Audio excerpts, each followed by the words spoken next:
여러분 안녕하세요. 정우식 목사입니다. 잘 지내셨습니까? 오늘은 구인강고 세 번째 이야기 하나님의 선교 이해하기의 네 번째 시간입니다. 저희가 첫 주에는 선교란 무엇인지에 대해서 개론적인 이야기를 나누었고요. 두 번째와 세 번째 시간에는 우리 그리스도인들의 텍스트인 성경을 가지고 구약 성경과 선교에 대해서 두 번째 주에, 그리고 신약 성경과 선교에 대해서 세 번째 주에 이야기를 나누었습니다. 부디 부족한 강의였지만 그 세 번의 강의가 여러분들이 선교에 대해서 이해하는데 조금이나마 도움이 되셨기를 간절히 바라봅니다.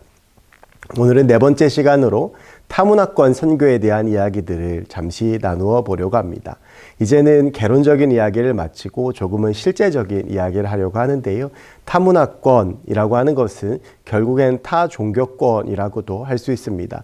우리 기독교가 아닌 다른 종교의 영향 아래에서 문화를 이루고 사는 사람들에게 우리는 과연 어떻게 선교를 해야 할 것인가? 지금 실제로 많은 선교사님들이 타문화권에서 선교를 하고 계시는데요. 우리는 과연 그분들을 위해서 어떻게 기도하고 또 어떻게 지원하고 또 어떻게 우리는 그 타문화권 선교에 대해서 감당해야 할지에 대해서 대안과 전략들을 함께 좀 생각해 보는 시간을 가지려고 합니다. 그러기 위해서는 우리가 먼저는 타문화권, 즉 타종교에 대해서 먼저 이해하는 시간을 좀 가져야 할 텐데요. 그래서 오늘의 강의는 타종교에 대해서 이해하고 그 종교들에게 우리가 어떻게 선교를 하면 좋을지에 대해서 함께 이야기를 나누는 시간을 잠시 가져보려고 합니다. 저는 이번 강의를 준비하면서 그 어떤 강의보다도 참 부담이 많았습니다. 기독교에 대해서는 제가 참 익숙한데요. 타 종교들에 대해서 과연 여러분들에게 어떻게, 굉장히 방대한 분량인데 조금 쉽게 설명드릴 수 있을지, 그리고 오해 없이 정확하게 설명해 드릴 수 있을지가 굉장히 큰 고민이었고요. 그리고 그것들을 통해서 어떻게 우리가 다른 대안을 모색할지에 대해서도 굉장히 많은 고민이 되는 시간이었습니다. 부족하지만 제 그 고민과 제 생각이 여러분에게 전달되기를 바라고요. 이 시간들을 통해서 타종교에 대해서 조금은 이해하실 수 있는 시간을 가지셨으면 좋겠습니다. 이제 강의를 들어갈 텐데요. 먼저 타종교에 대해서 이해하는 시간을 가지려고 합니다. 이 타종교라고 했을 때는요, 흔히 우리가 세계 4대 종교라고 말할 때 기독교와 이슬람교와 힌두교와 불교를 이야기합니다. 여기서 기독교를 빼고 힌두교와 이슬람교와 불교에 대해서 먼저 이야기를 나누는 시간들을 좀 가지면서 과연 그 종교들은 어떤 종교들이고 과연 그 종교는 무엇이기에 많은 사람들이 그 종교를 믿고 있는가에 대해서 전 이해를 먼저 하려고 합니다. 그리고 나서 그들의 문화와 특별히 기독교와 타 종교의 차이점에 대해서 잠시 함께 짚어보고요. 그렇다면 우리는 이제 어떻게 타문화권, 특별히 다른 종교의 문화권 속에서 살고 있는 사람들에게 다가가 선교할 수 있을지에 대해서 함께 이야기를 나누고 짤막하게 결론을 가져보려고 합니다. 먼저 세계 4대 종교에 대해서 이야기를 좀 나누려고 하는데요. 흔히 세계 4대 종교는 기독교와 이슬람교와 힌두교와 불교를 이야기합니다. 여기서 이제 우리가 속한 기독교를 보겠는데요. 여기서 말하는 기독교는 우리가 이야기하는 지금 우리가 현재 믿고 있는 개신교와 함께 천주교가 같이 포함이 됩니다. 그리고 여기에 우리는 흔히 이단이라고 부르는 다른 여러 사상들, 대표적으로 미국에서 가장 많이 믿고 있는 종교 중에 하나인 몰몬교라든지 여호와의 증인이라든지 제7 안식교까지가 다 통틀어서 기독교라는 이름으로 헤아려지고 있습니다. 그 인구들이 총 22억 명이고요. 주요 분포 지역은 전 세계적으로 흩어져 있는 것이 특징입니다. 두 번째로 단일 종교로서는 가장 많은 것이 이슬람교인데요. 이슬람교는 종교 인구가 총 16억 명입니다. 아시겠지만 이슬람교는 주로 중동을 중심으로 해서 요르단 등의 서아시아 지역까지, 그리고 카자흐스탄이나 우즈베키스탄 같은 중앙아시아까지 이슬람교는 진출해 있고요. 그래서 이슬람교는 총 16억 명의 사람들이 믿고 있는 종교입니다. 세 번째로는 힌두교인데요. 힌두교는 11억 명의 사람들이 믿고 있습니다. 이제 힌두교가 무엇인지에 대해서는 저와 이따 함께 다시 한번 이야기를 나눠보실 텐데요. 주로 인도 사람들이 많이 믿죠. 그리고 인도의 인근 지역인 네팔 같은 지역이 그렇고요. 또 그 영향을 받은 말레이시아라든지 인근 지역들, 특히 인도 차이나 반도라고 하는 캄보디아나 라오스나 미얀마 같은 것도 불교인 것 같지만 사실은 그들의 깊숙이 들어가면 힌두교가 그 밑에 근원을 차지하고 있습니다. 그리고 우리나라에도 많은 사람들이 종교를 가지고 있는 이 불교는요, 약 전 세계적으로 5억 명 정도의 사람들이 있고요. 특별히 동남아시아 그리고 동아시아 지역에 많이 분포하고 있습니다. 이제는 저하고 함께 이슬람교와 힌두교와 불교란 것은 과연 어떠한 종교인지에 대해서 함께 좀 이야기를 나눌 텐데요. 사실은 이 종교들에 대해서 이야기를 나누는 것은 굉장히 방대한 분량이기 때문에 지금 주어진 30분으로는 다 이야기할 수 없습니다. 그래서 아주 핵심적인 부분들만 제가 설명을 드리려고 하는데요. 그래서 혹시라도 나중에 다른 강의가 열린다면 타종교에 대해서 관심이 있으시면 조금 더 깊이 함께 이야기를 나눌 수 있는 시간을 가져보려고 합니다. 먼저는 이 종교들의 전체 개론을 잠시 보자면요. 이슬람교, 이 초록색이고요. 그 다음에 이 회색이 힌두교고요. 검은색이 불교입니다. 이슬람교 같은 경우에는 주후, 그러니까 예수님이 오시고 난 후에 610년에 무함마드라고 하는 사람에 의해서 시작이 됩니다. 그리고 힌두교는요, 기원전 1500년 인도 반도에 들어와서 정착하며 살게 된 아리아인이 그 인도 사람들, 인도 토착 원주민들이 믿고 있던 종교에 브라만교라고 하는 종교를 만들어서 믿고 있다가 이것이 불교가 떨어져 나오는 기원전 5세기경부터 힌두교라고 하는 이름으로 자리를 잡게 되고요. 그리고 이 불교는 힌두교에서 개혁적인 성향을 가지고 나오게 됩니다. 과연 어떤 부분인지에 대해서는 이따 각 종교들을 다룰 때 잠시 말씀을 드리도록 하겠습니다. 여기서 눈여겨보셔야 할 것은요, 이 종교들이 가지고 있는 역사입니다. 이슬람교 같은 경우에도 비록 기독교보다는 늦게 시작했지만 굉장히 오랜 기간의 역사를 가지고 있고요. 그리고 이 힌두교 같은 경우에 기독교보다 훨씬 더 오래된 역사를 가지고 있습니다. 물론 우리가 이야기하는 기준은 신약의 기준입니다. 그리고 불교 같은 경우에도 기원전 5세기경부터 시작이 된 종교로서 각 종교들마다 그 역사가 굉장히 오래됐다라고 하는 것을 생각하시면서 이제부터 이어지는 논의들에 같이 참여해 주셨으면 좋겠습니다. 먼저 이슬람교에 대해서 함께 보도록 하겠습니다.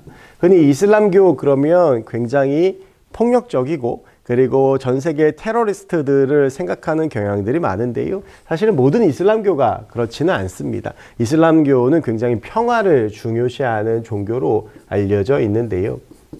이 극단적인 이슬람주의자들이 있는데 그들을 보통 시아파라고 부릅니다. 이 시아파는 이슬람의 약 10%에서 20% 정도 되는데요. 두 번째로 큰 분파이고요. 원래는 이 수니파가 약 60에서 70% 정도로 굉장히 많은 인구를 차지하고 있습니다. 이들은 상대적으로 좀 온순한 파입니다. 이슬람에도 내부의 분파들이 굉장히 많이 있는 것을 볼 수 있는데요. 이 이슬람교의 핵심을 보면 왜 이들이 이렇게 때로는 극단적인 성향으로 종교성이 폭발하는지를 볼 수가 있는데요. 이슬람교의 가장 핵심적인 교리 덕트린은 알라 외에 신은 없다라고 하는 유일신 사상을 가지고 있습니다. 여러분들 아마 아시겠지만 이슬람교는 기독교와 그 뿌리가 같다라는 이야기를 많이 합니다. 이 아브라함의 언약의 계승자였던 이삭을 통해서 오늘날까지 교회가 이어지고 있다면 아브라함의 또 다른 아들 종인 하갈을 통해서 태어난 이스마엘을 통해서 이들의 족속들이 결국에는 이슬람교가 되었다라고 하는 이것은 잘 알고 계실 텐데요. 이 무함마드라고 하는 사람이 610년에 알라에게 계시를 받고 그리고 나서 만들어낸 종교가 이슬람교이고요. 이 무함마드가 바로 이 이스마엘의 계보에 있다라고 볼 수가 있습니다. 이 이슬람교는 굉장히 극단적인 유일신 사상을 가지고 있습니다. 그래서 이들은 하루에도 몇 번씩 알라가 유일한 신이다 라고 하는 것을 외우고 반복하고 있습니다. 이 이슬람교에 있어서 가장 중요한 것이 바로 그 경전인 꾸란인데요. 이 꾸란을 이해를 하면 이슬람교 사람들에 조금 더 이해를 할 수 있는데, 여기서 우리가 함께 이 용어를 좀 점검했으면 좋겠습니다. 우리가 흔히 무슬림이라는 말을 많이 합니다. 이 무슬림은 이슬람교를 믿는 사람들이라고 하는 뜻입니다. 이 무슬림들에게는 이 꾸란이 굉장히 중요한데요. 근데 이 꾸란은 아까 말씀드렸던 이 무함메드가 610년부터 사망하는 632년까지 알라로부터 계시를 받게 되고 그 계시를 기록한 책을 꾸란이라고 하는데요. 이 꾸란은 신약 성경의 약 5분의 4 정도 되는 분량입니다. 굉장히 얇죠.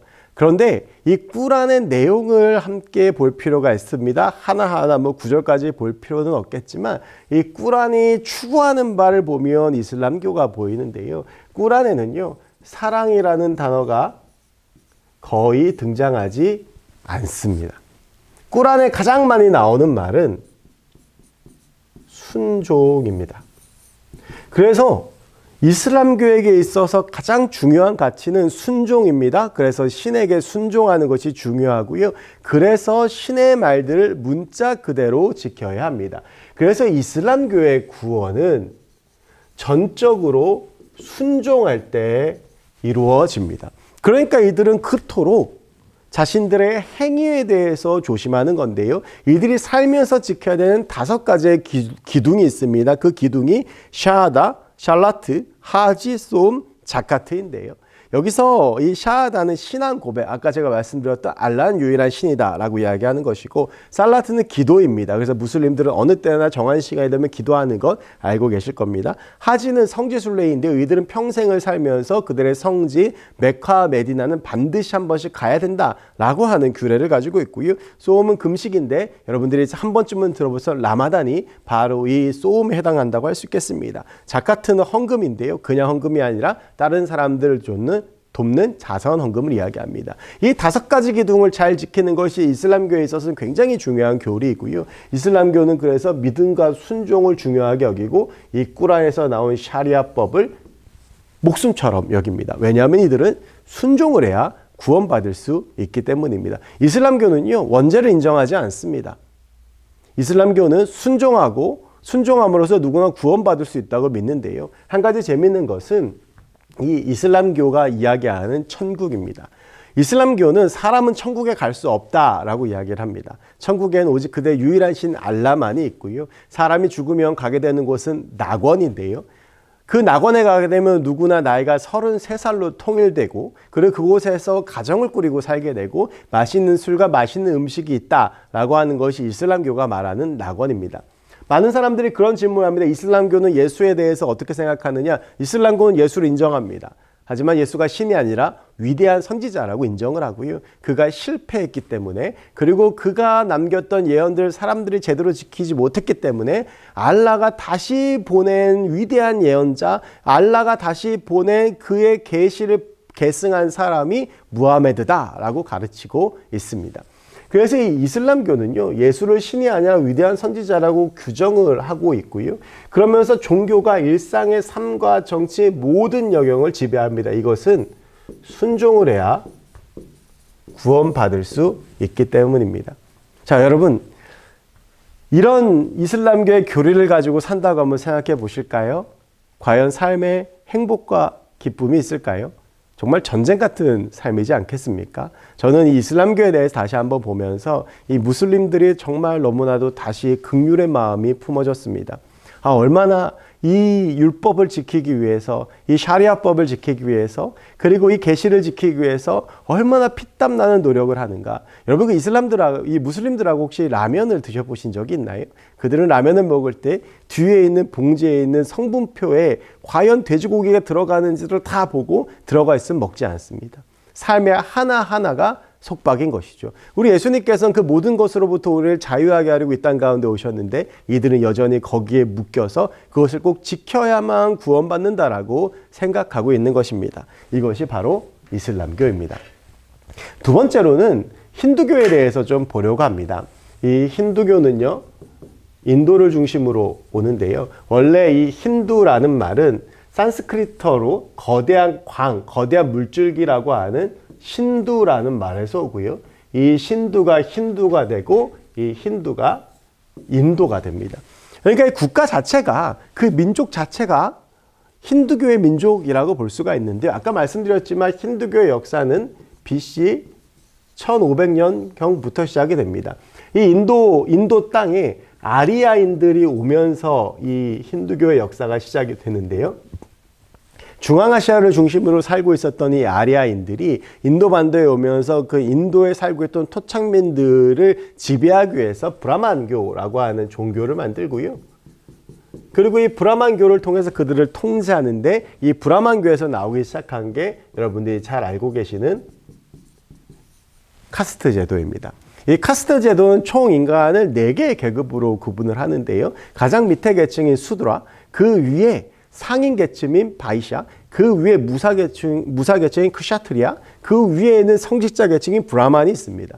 그리고 이 4개의 계급에는 속하지 못한 불가촉 천민, 그러니까 우리가 절대로 접촉해서는 안 되는 천민들 달릿이 있는데요. 이 계급으로 인간사를 구분하고 나누는데요. 이 카스트 제도가 힌두교를 이해하는 데 있어서 굉장히 중요한 핵심을 가지고 있습니다. 이 힌두교에 있어서 가장 중요한 단어가 바로 이 윤회입니다. 윤회는 아시겠지만 이게 바퀴처럼 인간의 일생이 돈다라고 하는 것이죠. 우리 인간들은 이 윤회의 바퀴 가운데에서 돌아가고 있다라고 하는 것입니다. 근데 제가 아까 전에 이 카스트라고 하는 것이 굉장히 중요하다는 말씀을 드렸는데요. 예를 들면 이런 것입니다. 내가 지금 수드라인데요. 수드라하면 가장 낮은 노예의 계급인데요. 이 수드라가 정말 인생을 살면서 깨달음을 얻고 모든 업을 없애고 선을 이루고 그렇게 되면 그 다음에는 바이샤로 태어날 수 있습니다. 근데 내가요, 크샤트리아였는데 이 생에서 제대로 못 살게 되면 다음 생에는 수드라나 달릿으로 태어날 수도 있습니다. 그러니까 지금 내가 살고 있는 이 삶의 모습들이 전생에 내가 살았던 모습의 업보이자 결과라고 하는 것입니다. 여러분, 이렇게 됐을 때 가장 큰 문제는 무엇일까요? 지금 있는 사람들을 계층적으로 구분하고 통제하고 무시하기 굉장히 수월하다라고 하는 것입니다. 수드라는 노예로 사는 게 마땅합니다. 왜냐하면 전생에 큰 죄를 저질렀기 때문입니다. 달리 저 불가촉 청민들은 천대보다 마땅합니다. 얼마나 큰 죄를 지었으면 이 생애에 불가촉 청민으로 태어났겠습니까? 그래서 이들은 인생은 끊임없이 이런 윤회를 하고 있다라고 생각을 합니다. 그래서 이 업, 인도 힌두교는 카르마라고 하는데 이 업을 없애는 것이 이 힌두교에 있어서 굉장히 중요합니다. 이 업을 없애는 방법을 통틀어서 뭐라고 말하냐 하면 요가라고 합니다. 그러니까 요가가요, 몸을 막 비틀고 힘들게 하고 이런 것뿐만이 아니라 요가에도 여러 단계가 있는데요. 그들이 이렇게 고행을 하는 이유는 뭐냐 하면 이 업을 잃어버리고 그리고 이 업을 해결하기 위해서, 그래서 이들이 모든 것들 이 업을 요가를 통해서 이 고행을 통해서 해결하고 깨달음을 얻기 위해서 이 요가를 하는 것이고요. 그래서 힌두교도 굉장히 행위 중심적입니다. 그렇다면 힌두교에서 말하는 구원은 무엇일까요? 이 윤회의 밖에서 깨달음을 얻어서 벗어나는 것이죠. 그래서 이 힌두교에는 큰 3주신이 있습니다. 브라만, 비슈누, 시바. 이 브라마는 창조신이고요. 비슈누는 유지하는 신이고요. 시바는 파괴하고 재창조하는 신인데, 이 브라만이라고 하는 이 창조신은요, 미지의 존재입니다. 천지를 창조해 놓고 그리고 나서 이 인생사에 개입하지 않는, 그래서 우리가 어떤 존재인지 모르는, 이 윤회의 밖에서 벗어나며 돌아가는 곳이 바로 이 브라마와 함께하는 곳이다 라고 하는 것이죠. 그래서 우리가 이 카스트 제도의 가장 높은 곳에 있는 것을 브라만 계층이라고 부르는 것인데요. 그래서 이 힌두교는요, 끊임없는 윤회의 터널에서 벗어나기 위해서, 그래서 우주의 한 존재가 되고 미지의 세계로 들어가기 위해서 바로 이 신앙생활을 계속하고 있다라고 하는데요. 그러다 보니까 힌두교의 일생은 고행입니다. 삶이 힘들 수밖에 없습니다. 이 삶을 힘들게 하면서 업을 잊어버려야 하고, 그리고 나서 그래야만 내가 윤회 밖에서 벗어날 수 있기 때문에, 혹은 다음 생애에 더 나은 카스트로 태어날 수 있기 때문에. 여러분, 저는 이 힌두교에 대해서 이번에 다시 한번 공부하면서 정말 불쌍하다라고 하는 생각이 들었습니다. 이들에게 있어서 과연 기쁨이 있을까? 과연 이들에게 있어서 행복이 있을까? 여러분, 인도를 비롯한 힌두권 국가는요, 굉장히 오랜 기간 동안 이 힌두교의 지배 아래에서 이게 뼛속 깊이 자리 잡고 있습니다. 1940년대 중반에 이미 카스트 제도는 법적으로 폐지됐지만 이들에게 있어서 여전히 카스트 제도는 그대로 남아있습니다. 삶 가운데 남아있는 것이죠. 이들의 신앙과 삶을 분리할 수 없기 때문에 이들의 머릿속에, 이들의 마음에 이미 카스트 제도가 남아있고요. 그래서 이들은 여전히 그 카스트 제도의 굴레 안에서 이 윤회의 바퀴 아래에서 살고 있다라고 하는 것입니다. 저는 이 힌두교에 대한 공부를 하면서 복음에 대해서 다시 한번 생각해 보았습니다. 여러분, 이 복음은 무엇입니까? 복음은 기쁜 소식입니다. 무엇 때문에 기쁜 소식입니까? 우리 주 예수 그리스도께서 우리의 죄를 해결해 주셨고, 그래서 우리는 그 예수 그리스도를 믿음으로 인하여서 우리를 위해 예비된 하나님 나라에 들어갈 수 있다는 그 사실. 우리가 비록 살아간 이 삶이 인도 사람들이, 힌두교인들이 이야기한 것처럼 업을 쌓는 것이고 흔히 마야라고 말을 하는데요, 이 땅에 보이는 모든 것이 환상이라고 하는 것입니다. 하지만 우리는 이렇게 고백합니다. 이 땅에 있는 것들은 주님께서 우리에게 선물로 주신 것이고, 우리는 주님과 함께 이것들을 누리며 행복하게 살아가다가 나그네처럼 또한 살아가다가 주님께서 부르시면 주님께서 예비하신 주의 나라로 가는 것이지요. 바로 이것이 복음인 것입니다. 그러나 이 생명력, 이 생명을 알지 못하고 수많은 힌두교인들은 지금도 더 나은 생애로 다음 생애에 태어나기 위해서 살아가고 있는 것이죠. 여러분이 얼마나 가슴 아프고 불쌍한 일입니까? 그리고 이 힌두교에서 나온 종교가 바로 불교입니다. 여러분이 힌두교와 불교는 본질적으로 같습니다. 이 불교의 창시자라고 알려있는 고타마 시타르타, 즉 부처는 원래 인도 사람이죠. 그리고 인도의 한 국가의 왕자였다가 이 사람이 결국 깨달음을 얻어서 불교를 만들게 되었다라고 알려져 있는데요. 여러분, 혹시 아바타라는 영화 보셨습니까? 그 아바타가 원래는 힌두교 용어입니다. 이 비슈누라고 하는 인도의 유지하는 신이 인간의 모습으로 이 땅 가운데 10가지의 모습으로 나타난다. 그래서 아바타가 신의 화신이라고 하는 뜻인데요. 그 비슈누가 보이는 9번째 화신의 모습이 바로 부처다라고 힌두교에서는 주장을 하고 있습니다. 물론 불교에서는 그렇게 말하고 있지 않죠. 불교는 이 힌두교가 가지고 있었던 카스트 제도, 그리고 숙명론 등을 개혁하기 위해서 만들어낸 종교입니다. 그래서 이 불교에서 이야기하는 것은 모두 안에는 부처가 있고 우리는 부처가 될 수 있기 때문에 고귀한 존재다라고 하는 것입니다. 물론 불교도 힌두교와 같은 가치관을 공유하기 때문에 윤회설을 가지고 있습니다. 그런데 불교의 윤회설은 힌두교의 윤회설과는 다릅니다. 힌두교의 윤회설은 기계적인 윤회설이라고 말을 하는데요. 계급에 따라서 지금 사는 것을 잘 살게 되면 그 다음 카스트로 넘어가고 못 살게 되면 그 아래 카스트로 떨어지는, 불교는 그런 것이 아니라 무엇이든지 될 수 있습니다. 내가 다음 생에 짐승이 될 수도 있고요. 그래서 사실 불교에서는 살생하지 않는 것이거든요. 지금 있는 이 예를 들면 사자라든지 고양이라든지 이 짐승들이 예전에 사람이었을 수도 있기 때문이죠.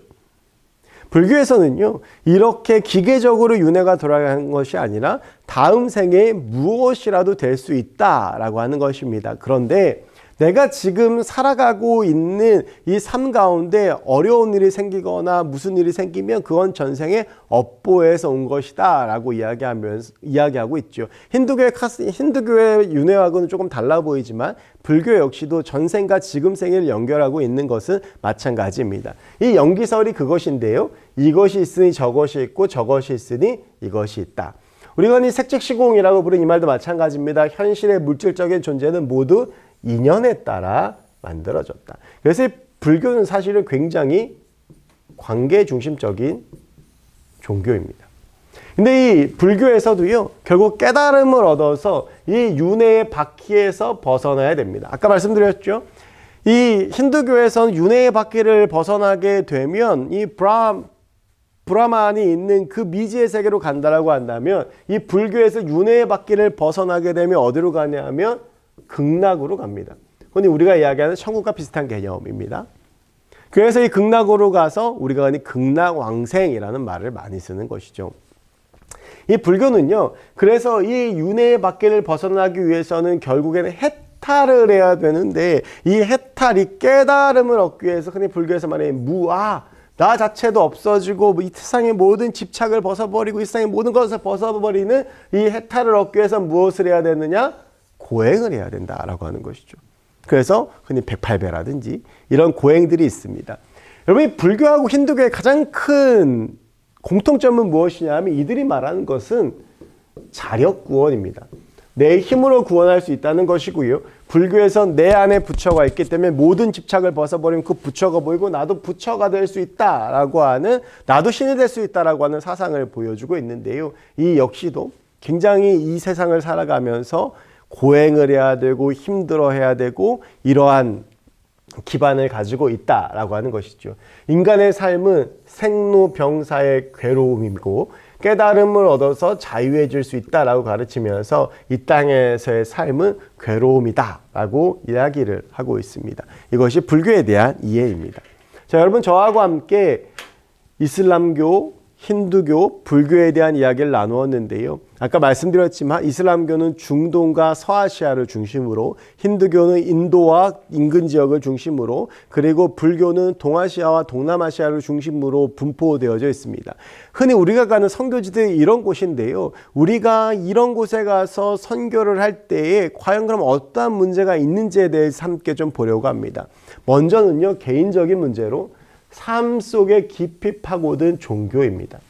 여러분, 혹시 인도나 제가 아까 말씀드렸던 무슬림 국가를 가보신 적이 있으신가요? 그곳에 가보면 그들의 일상생활 그 자체가 종교인 것을 알 수 있습니다. 먹는 것도 그 종교에 따라서 결정이 되어지고 그들의 사고 체계와 그들의 삶의 의식들 모두가 그들이 믿고 있는 종교에 따라서 결정이 됩니다. 이 삶 자체가 종교라고 말할 수 있는 그들에게 우리가 예수 그리스도의 복음에 대해서 이야기를 했을 때에는 이들의 삶 자체가 흔들리는 경험이기 때문에 받아들이기가 쉽지 않다라고 하는 것이죠. 두 번째는 신학적인 문제입니다. 교리적인 문제, 그리고 이 복음의 수용성인데요. 즉 복음을 수용하기엔 교리적인 문제가 크다라고 하는 것이죠. 아까 말씀드렸지만 이들이 이야기하고 있는 구원의 문제가 우리가 이야기하는 구원의 문제와 너무 다릅니다. 그렇기 때문에 이것들을 설명하고 이것들을 가르치는 것이 어렵고요. 그들이 가지고 있는 교리로 자신들의 신앙을 방어할 것이고, 또 우리가 이야기할 때 거기서 생기는 논쟁들이나 거기서 생기는 어려움들로 선교적인 어려움들이 생기게 된다라고 하는 것이죠. 실제로 이러한 타종교 문화권에서 살고 있는 선교사님들의 가장 큰 문제 중에 하나가 바로 이것입니다.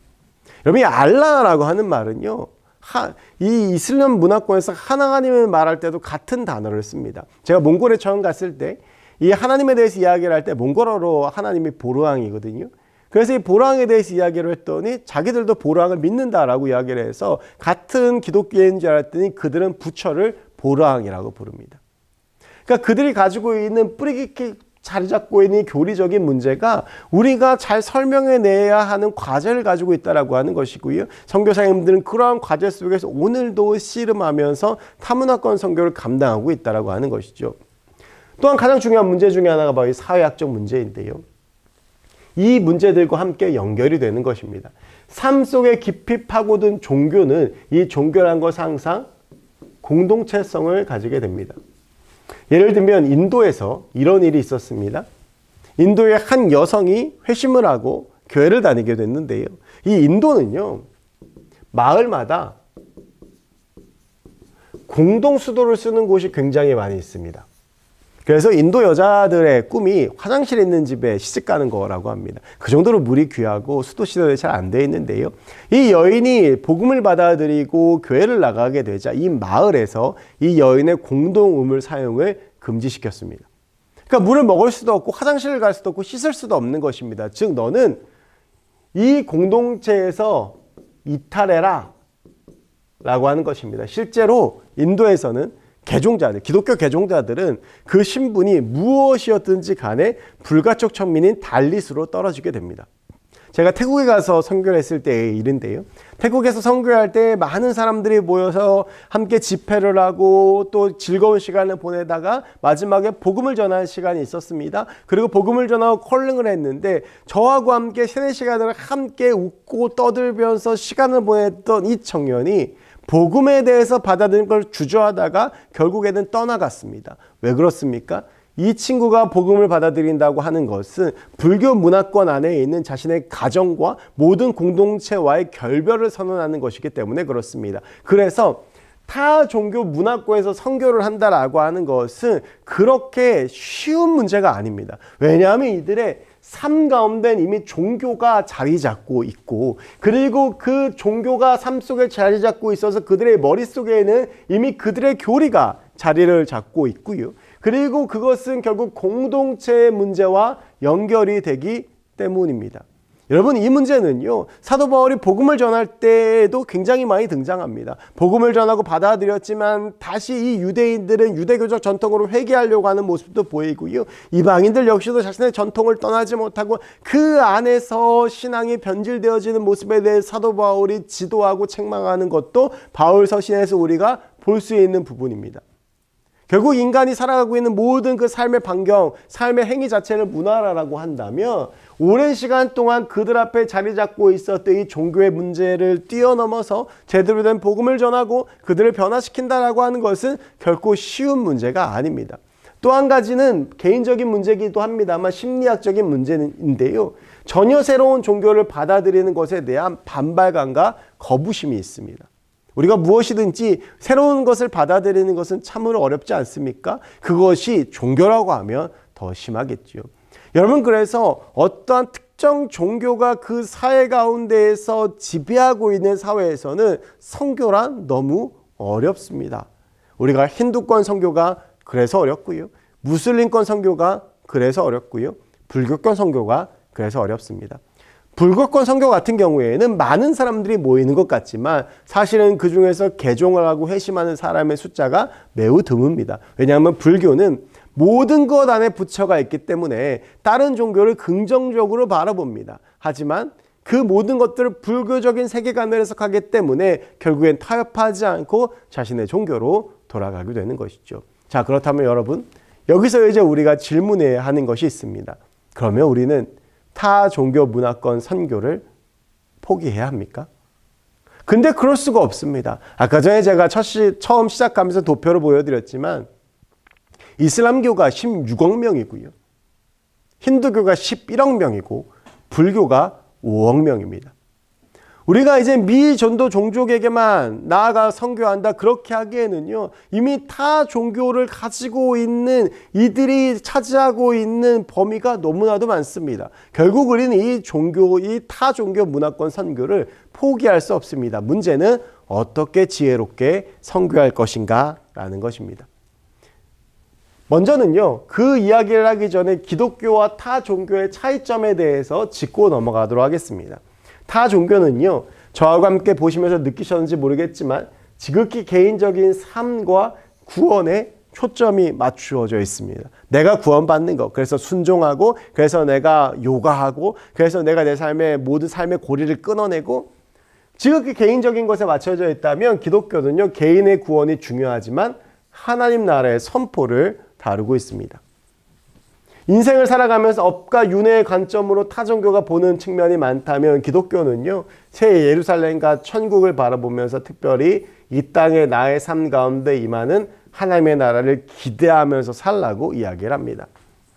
구원의 방법이 절대적인 순종과 고행과 수행이라면 우리는 예수 그리스도를 믿으면서 그 안에서 순종하는 것은 물론이지만 그런 우리를 향한 하나님의 사랑을 경험하고 그 안에서 은혜와 기쁨을 누리는 삶으로 초대되어져 있습니다. 자, 여러분, 이러한 삶을 살고 있는 타 종교인들이 전 세계에 많이 있습니다. 우리는 기쁘고 행복하고 사랑 넘치는 삶을 살아가고 있습니다. 그렇다면 우리는 어떻게 하겠습니까? 결코 우리는 타 종교 문화권 선교를 포기할 수 없습니다. 그렇다면 그에 대한 대안과 전략은 무엇일까요? 그에 대한 전략을 예수님의 방법에서 찾아보려고 합니다. 타문화권 선교를 위한 5가지 전략입니다. 그리고 이 전략은 예수님의 전략이면서 꽤나 성공적인 선교의 모델로 인정받고 있는 우리 한국의 선교 모델이기도 합니다. 사실 선교사님들이 들어오실 때도요, 우리 조선은 타 문화권이었습니다. 타 종교 문화권이었습니다. 이미 오랜 시간 동안 불교와 유교가 뿌리 깊게 자리 잡고 있는, 지금도 이 제사 문제를 가지고 끊임없이 기독교 신앙의 갈등이 있는 가정들을 보게 되는데, 결국 이것들이 이 타 종교 문화권에서 빚을 수 있는 갈등의 내용 중에 하나이거든요. 근데 우리 한국 초기 내한 선교사님들은 이 문제를 아주 지혜롭게 극복하고 지금의 이 아름다운 열매를 맺게 되셨는데요. 과연 그 과정이 무엇이었는지 예수님의 방법을 통해서 함께 보도록 하겠습니다. 먼저는 헌신입니다. 이 그림은 예수님께서 제자들의 발을 씻기시는 장면입니다. 당시에는요, 종들이 발을 씻기는 것이었습니다. 그런데 예수님께서는 그 종되심을 자부했던 것입니다. 자기 종교에 헌신한 사람들 이상의 헌신이 우리에겐 필요합니다. 타 문화권 선교를 위해서 우리는 헌신하는 마음과 섬기는 마음을 가져야 합니다. 제가 아까 초기 조선 내한 선교사님들에 대해서 말씀을 드렸습니다. 그분들이 보여줬던 모습이 이러한 모습입니다. 그분들은 저마다 캐나다, 이 북미 대륙, 캐나다, 미국에서 의사 내지는 굉장히 유력한 가문의 사람들이었지만, 그분들은 이 조선 땅에 오셔서 여기서 자녀들을 잃어가고 또 이곳에서 많은 어려움을 겪어가면서 헌신하심으로 조선 사람들을 섬겼고 어려운 곳을 섬겼고, 그래서 지금의 아름다운 열매가 맺어지게 된 것이죠. 그들은 결코 포기하지 않았습니다. 우리가 이제 곧 한국 선교의 역사에 대해서 함께 이야기를 나눌 텐데요. 그 한국 선교의 역사를 보면 정말 그 하나님의 일하심에 감동할 수밖에 없고, 초기에 대한 선교사님들의 그 헌신에 눈물 흘릴 수밖에 없습니다. 언더우드 선교사 같은 경우에는요, 이 언더우드 선교사의 가문은 재벌이었습니다. 타자기 회사를 가진 그의 형이요, 어마어마한 재력을 가지고 있는 사람이었고, 언더우드도 편하게 살 수 있는 사람이었지만 이 땅 가운데 와서 이 땅에 있는 사람들에서 헌신했고, 그 헌신의 열매가 지금 맺어졌다라고 하는 것이죠. 여러분, 우리가 타종교 문화권 선교를 해서 반드시 먼저 있어야 될 것이 헌신입니다. 우리가 예수님께서 이 땅 가운데 오셔서 하늘의 보좌를 버리고 이 땅 가운데 오셔서 인간과 같은 모습을 되셔서 우리와 함께 사셨듯이, 그러면서도 우리의 발을 씻기시고 우리를 위해 십자가에 못 박혀 죽으셨듯이, 우리도 그러한 헌신의 마음으로 그들에게 다가가서 그들이 그들의 종교에 헌신하는 것 이상으로 우리는 그들에게 헌신하며 복음에 헌신해야 된다라고 하는 것이죠. 그리고 헌신과 함께 와야 하는 것이 바로 인내입니다. 여러분, 아까 제가 말씀드렸지만 이슬람교의 역사가 주 610년부터 시작을 합니다. 힌두교의 역사는 주전 1500년경부터 시작을 했고요. 불교의 역사는 주전 500년경부터 시작을 했습니다. 여러분, 이렇게 오랜 시간 동안 그들의 삶을 지배해온 종교를 믿고 있는 사람들에게 우리가 잠깐 복음을 전했다가 그들이 변화된다라고 하는 것은요, 욕심입니다. 물론 성령께서 임하시고 하나님께서 임하시면 그렇게 될 수도 있겠지만, 또한 그만큼 하나님께서 일하실 시간을 기다리는 인내도 필요하다라고 하는 것입니다. 많은 교회들에서 이런 질문들을 합니다. 이슬람 선교를 과연 계속해야 하는가? 힌두교 선교를 계속해야 하는가? 우리가 투자하는 거에 비해서 너무 열매가 적다. 아니에요, 여러분. 열매는 하나님께서 평가하시는 것입니다. 우리는 인내하고 참으며 선교의 씨앗을 계속 뿌려야 합니다. 복음의 씨앗을 계속 뿌려야 합니다. 그렇다면 그 씨앗들은 우리가 상상하지 못하는 방법과 장소에서 열매 맺어지게 될 것입니다. 세 번째로는 지혜가 필요합니다. 이 장면은요, 예수님께서 이 숯불에 고기를 구우시면서 베드로에게 찾아가셨던 장면인데, 여러분, 예수님께서 얼마나 제자들을 기다리셨습니까? 우리에게도 그런 인내가 필요하다라고 하는 것이죠. 세 번째는 지혜입니다. 복음에 대한 온전한 선 이해와 지혜로운 전도의 방식입니다. 즉, 우리가 누구보다 복음에 대해서 잘 알고 무장되어 있어야 된다라고 하는 것입니다. 그래서 그들이 교리적으로 이야기했을 때 그 교리에 대해서 복음의 논리를 설명할 수 있어야 하고요. 우리가 이 복음을 전하는 것에 대한 효과적인 전략을 가지고 있어야 한다라고 하는 것이죠. 아까 제가 잠시 언더우드 선교사님 이야기를 드렸습니다. 이 언더우드 선교사님이 얼마나 복음에 대해서 또 한국에 대해서 잘 이해하고 있었는지를 보여주는 예화가 있습니다. 이 언더우드 선교사님이 세문안교회를 개척을 하시고 그곳에서 목회를 하는데 한 여인이 언더우드 선교사님에게 찾아와서 이런 부탁을 했습니다. 내 고향이 봉화인데 그 당시에 봉화가요 유교의 본산지였거든요. 거기에 내 조상들도 많고 가족들도 많은데 그들을 전도하고 싶다. 선교사님이 좀 도와달라. 그래서 언더우드가 봉화로 갑니다. 그리고 마을에 있는 유학자들을 부릅니다. 그리고 나서 한국말로 그 유교에서 말하고 있는 상제, 그들이 믿고 있는 이 하늘 사상과 우리나라 기독교의 하나님에 대해서 함께 논쟁합니다. 여러분, 이 얼마나 대단한 일입니까? 이 언더우드 선교사님이 영어 통역을 세운 것도 아니고 한국말로 그 분야의 최고의 유학자들 이 문제를 토론하고 그들 중에 상당히 많은 수를 변화시키고 개종해서 봉화 땅 가운데 복음을 심었고 교회를 세웠다라고 하는 것이죠. 여러분, 우리에게도 이러한 지혜가 필요합니다. 복음에 대해서 이해하고 우리 예수님께서 사람들에게 복음을 전하셨는데요. 우리가 그 말씀을 전할 수 있는 그 지혜가 우리 가운데 필요하다라고 하는 것이죠. 그 다음에 우리에게 필요한 것이 무엇입니까? 기도입니다.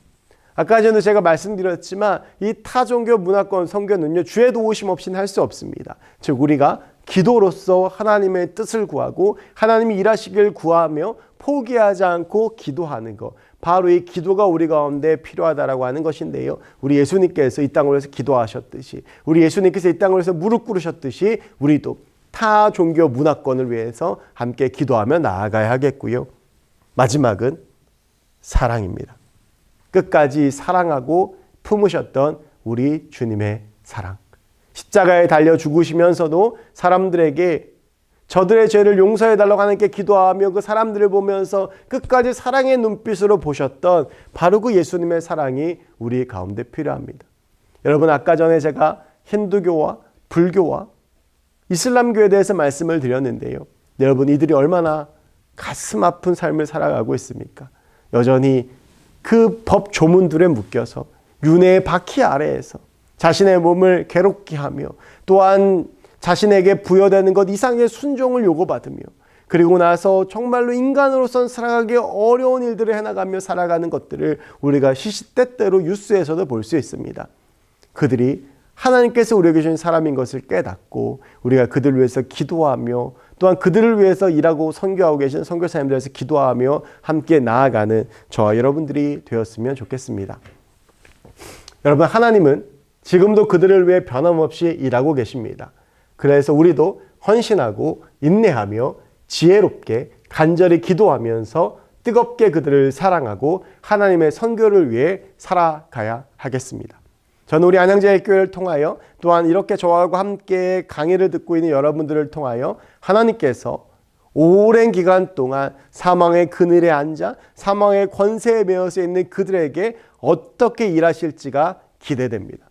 여러분, 이제는 우리의 눈을 조금 더 크게 뜨고요. 우리의 기도의 지경을 넓혔으면 좋겠습니다. 우리의 기도가 나의 것, 내 재산, 내 가족, 내가 속한 곳 여기에만 머무는 것이 아니라요. 지금도 세계 곳곳에서 아파하고 신음하고 있는 이들, 특별히 타 종교 문화권에서 다른 신들에게 묶여서 여전히 삶이 속박되어서 윤회의 바퀴를 돌아가고 있는 그들, 우리의 기도의 지경이 그들에게 확장되었으면 좋겠고 그들을 위해서 기도했으면 좋겠고 그들을 위한 선교의 자리로 나아갔으면 좋겠고 그래서 우리를 통해서 그 민족과 그 땅이 변화되어지는 역사가 일어났으면 좋겠습니다. 그 지역에서 일하고 있는 선교사님들을 기도해 주십시오. 여전히 그 지역에서 일하고 계시는 하나님을 바라보며 우리도 그 선교의 동역자로 서기를 결단해 주십시오. 그럴 때에 이 세계 열방을 향한 하나님의 뜻이 이루어질 줄로 믿습니다.